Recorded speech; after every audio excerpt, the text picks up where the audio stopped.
So now let's talk about the descent. So we got our feet are set, our lats are locked in, we got a good brace, and I'll pull it for you. Any like etiquette, and one of these is a good time. Any etiquette with like, because most people like pull the monolith too early and they catch the bar. So what's the etiquette with like using the monolith for? So my training partners, they're used to me now. They won't pull the rack until I stand up and it's settled. So you don't want to pull the rack It's catching here.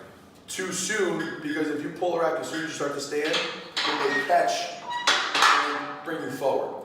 So just, you know, if you're not training here, right, when you stand up, right, make sure that your training partners, you're settled, and then they'll pull the rack, just for your own well-being. All right. So your first movement, right, whether you're taking 2 breaths or you're taking 1 breath, right, like kind of like John said before, newer, you'll get that heels cue, right? In theory, you should not be squatting with your quads, and that's kind of how I think about it. When you're in gear, you have all this equipment on, right?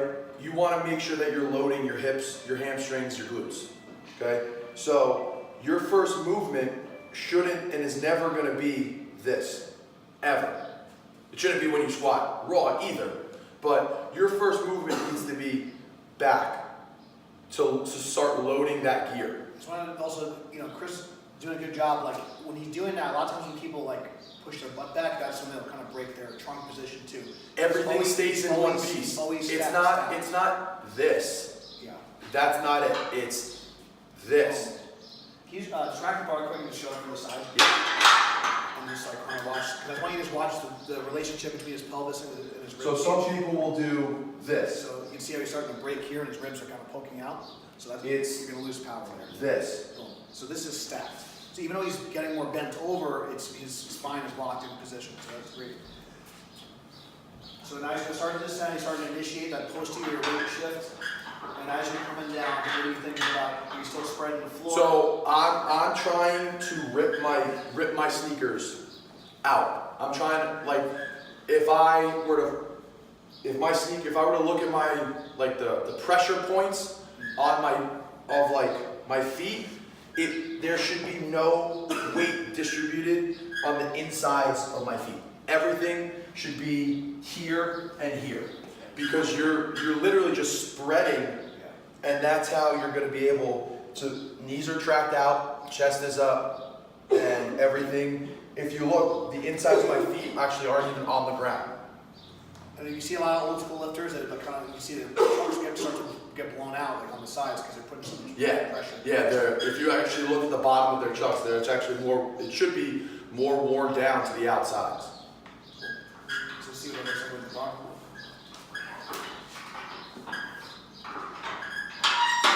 So again, it's not this. It's back as one. And at some point you have to squat down, but you're thinking about loading the suit backwards, right? So at some point you got to, you know, if you keep spreading and sit back, and you can see if you have a suit, you can see how his knee is tracking his ankle. His knees are not coming in, so there's no like weight on the insides of his feet. Cool. Anything else you want to add? I mean, like I said, your setup may be different, right? I'm not telling you that this is the greatest setup in the world. This is just what works for me. You need a consistent process. You need a process, and you have to go through your checklist in your head, right? Tight lats, make sure you're spreading the floor, knees are tracking out, all that stuff. You want to make sure that it works for you. Okay. So this is called RNT. So the band's actually pulling Chris into compensation. So it's pulling him into that valgus position, okay, pulling him into internal rotation. So it's a good way to, you can warm up like this. You can actually do some, you know, exercises like that. Notice how it's not on the knee, it's above the knee. So this is a good cue, like it's giving him something to push out on, so as he comes down to the box.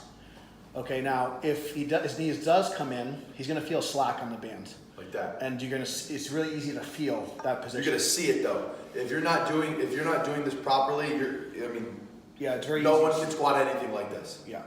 So you gotta make sure that you that's have what that. the suit's gonna do, so you have to fight it. Yeah, so if you've never been in a suit, tight or not, it wants to pull you in. It wants to do that to you. So besides the fact that you have weight on your back and you need to make sure you hit depth and brace and do all that stuff, you're also fighting the gear, which I think is the hardest part. Yeah. So you want to make sure that you're tracking, right?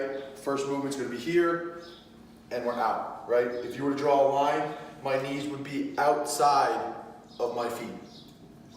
So we could actually put like a dowel rod on his back just to make it a little bit more specific. And you could just, you can do some squats like this. But the other thing we could do here is you could just stay on the box, practice that lat pull down position into the bar. So he's engaging his lats. You can let his knees come in and then push out. We could hold for time, or we could do reps. One thing I think is important by utilizing longer holds, your hips need to work isometrically because you're going to be pushing out isometrically. So I like longer holds, even if you just did like less reps and did hold for longer time.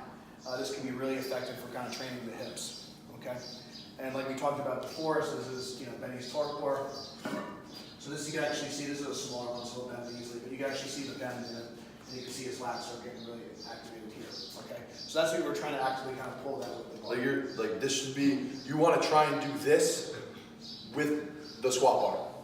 You want to try and get that bow because of how hard you're pulling down on the bar. And again, what's great about something like these, like PVC pipes, if you're not actively engaging the lats, it's a really easy visual. So if he's relaxed, it's not going to bend if he is. So these are really great teaching tools for kind of training these positions. And